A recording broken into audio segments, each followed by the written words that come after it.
What's up, everybody? My name is Simon Hill. Welcome to my channel. I'm here making this video in beautiful Marmaris.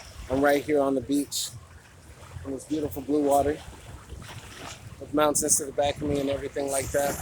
I just wanted to briefly talk about something that's been on my mind. What does it mean to be black and free in 2022? What does it mean to be black and free?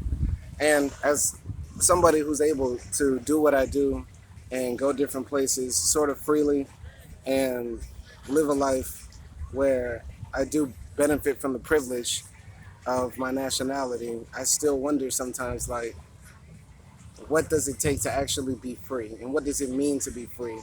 Is being free just having financial freedom when we are still trapped in the chains of white supremacy and colonialism and this mindset?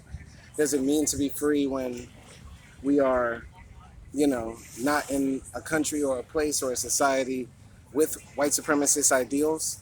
Because does that even exist? Are we free when, you know, we just live our lives the way that we choose to live them?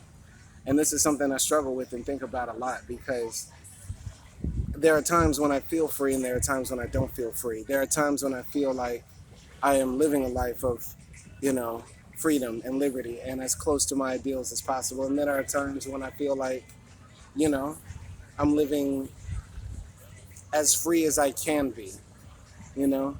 And I mean, we could get into the deeper philosophy of what does it mean to be free? Do we actually have free will? Is everything predetermined?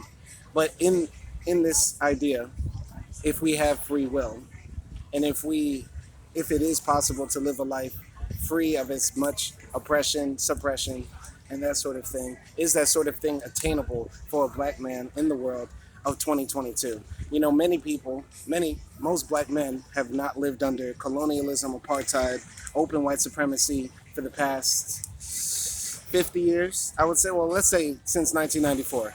Since 1994, when apartheid was defeated in South Africa. Most black men living today have not had, unfortunately, the troubles of living under the worst of white supremacy, but we are still, of course, living with the effects of them. And we are, of course, instead of living with explicit white supremacy, we are living with implicit bias, discrimination, uh, and the tarnishing of our name and image across the world. So, where is it that we can be free?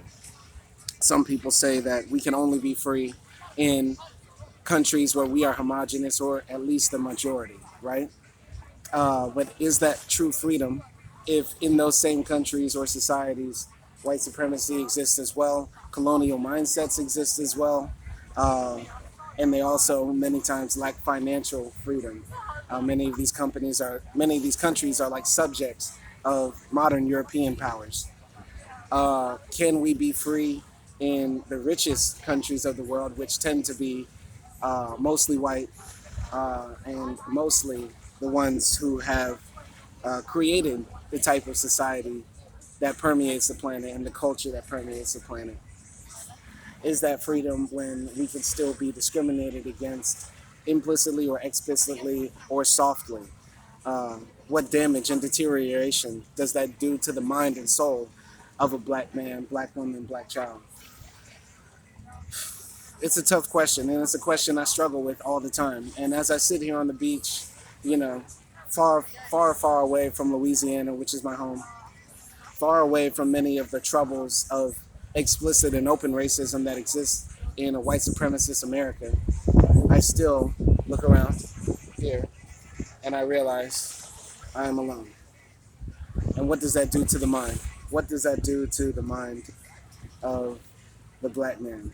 And is it a permanent disease or disorder that will live within us?